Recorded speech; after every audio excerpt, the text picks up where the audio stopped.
As a beginner, it can be hard to find answers for any inquiries you might have, unless you ask on the forums and other media. This video spares you the time and effort. I recommend to watch the questions in order, but feel free to consult the description for timestamps. Is this game just better for Honor, Chivalry, Warband, etc.? For Honor is a fighting game with character-based movesets and combos. Melee slasher titles like Chivalry, Mountain Blade, War of the Roses are fundamentally different in that everyone has the same moveset available. Mordhau collected all the positives about slasher games before it, like free-form fighting and free movement, which are the main aspects of these types of games, while eliminating undesirable mechanics. Also, the developers are not affiliated with Torn Banner, and the game engine is Unreal Engine 4.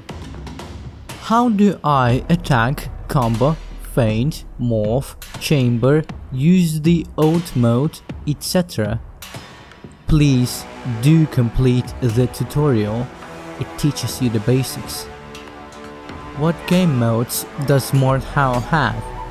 There is a fundamental difference between the 3 flagship modes, which I'm about to explain, and smaller ones, and that is the presence of main modes on official servers.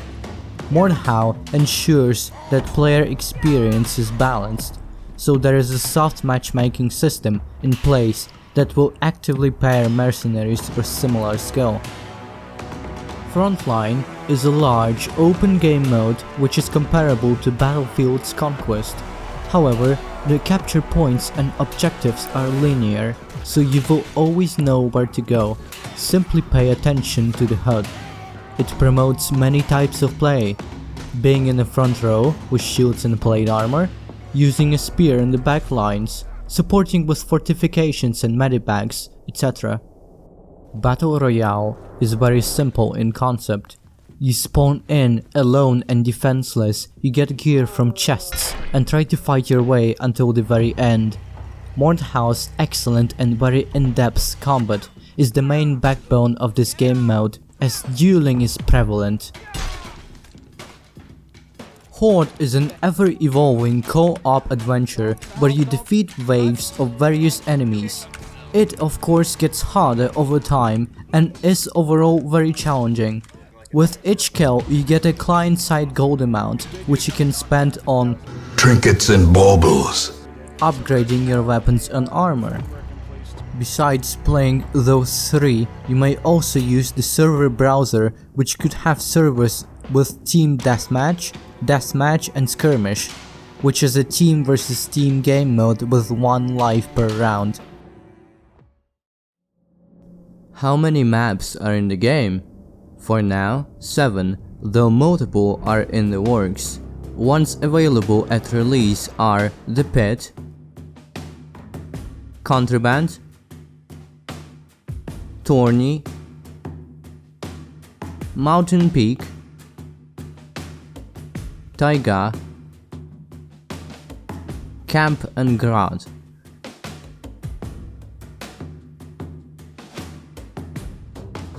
Light Mordhau test level is a secret developer map. How do I get weapons and armor? The armory provides you with a set of default presets. They cannot be edited, so you'd have to make a new mercenary to start customizing. The cheapest and most accessible things are weapons and starting armor, which you can buy for gold, and that ties into the next question. How does the in-game currency work? Are there microtransactions? There are no microtransactions. The game has a progression system. At the end of every match, you are being rewarded with XP and gold. Weapons are really cheap and easy to unlock. Cosmetics vary in price and level, with the more fancy stuff being high tier and more expensive. You can unlock them in any order as long as you have the required level and gold.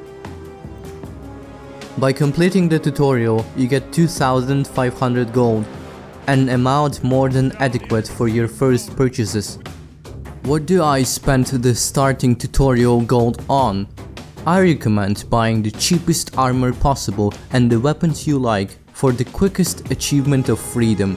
So the cheapest head, torso and legs to your liking, plus a weapon on top. How does armor work? There are 4 tiers of armor: naked, light, medium, and heavy. The more armor you equip, the more hits you will be able to withstand and the slower you will move. The movement reduction is a flat debuff for each piece on top of being naked. When inspecting a weapon, you are able to see the different armor tiers and the weapon's damage against them. Can I have a certain armor, a certain weapon, and a certain perk together? You have 16 points in total. Each layer of armor costs 1 point, and there are 3, technically 4, armor tiers. So say a plate torso will cost you 3 points. A full plate suit of armor costs 9 points.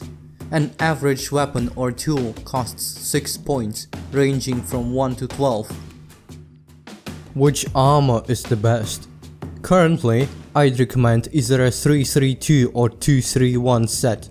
Either full plate armor for all the tanky benefits, or adequate protection for more points. Which weapon is the best? Any weapon you like, but I recommend the greatsword, the evening star and the spear for new players. Shorter, less damaging weapons are considered sidearms though. How do I set up my binds? Most people agree that using 2 buttons for combat is insufficient. There are only 2 people in high tier play who use the 240-degree system.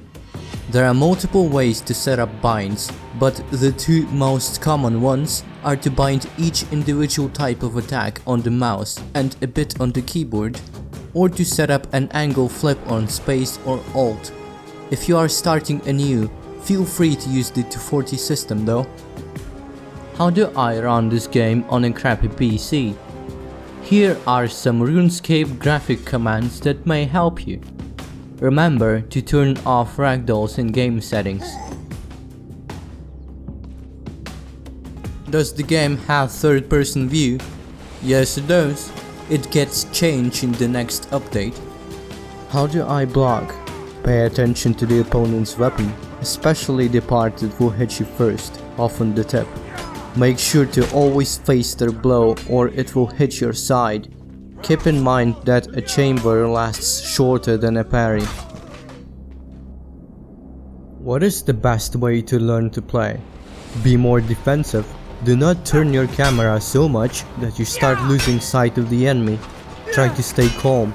Making sure to allocate as much mental ability for defense is important, or you'll end up panicking and pressing the parry button incorrectly. Getting used to various animations will take a lot of time, and it is advised to chamber the stats. Can you explain the stamina and health systems? Stamina represents the player's ability to fight. When you run out of stamina, any hit you parry your chamber will disarm you, which gives the enemy a guaranteed hit. Most moves drain the player's stamina, including blocking. The exception is doing a simple slash or stab. Attacks and kicks that go through make you gain stamina. After not doing any actions other than walking, you start to recharge your stamina. Health is similar to stamina, but it starts to recharge way slower. You can quickly restore health by using medkits or bandages. What are accels and drags? These are an advanced form of swing manipulation. More on them in a separate video, but you should not worry too much about them. They require either a bunch of hours put into the game or a mentor. Why are my feints not convincing? Why can't I drag? Unless you're extremely skillful, it is very advised to try to disguise everything by starting the attack as if it were an accel. This way, the animation always starts near the opponent and they will think that it's a real blow and try to parry. Are there voice commands? Can you mute them? Yes to both. Simply press K on the screaming player to keep them quiet. There is a tooltip on the screen about it. Are one-handed weapons viable? With Buckler, it seems like it. Is there anti-cheat in the game? Valve anti-cheat. Will there be proximity chat? Not in release, might be in the future. Are there female characters? The development team is undecided on this one. What century is Mordhau based on? The entire medieval era, from the 8th to the 16th centuries. Will there be modding? It is the priority to get modding in an SDK after release, as far as I know. Can you injure and dismember your opponent? Indeed, the system is more complex than you think too.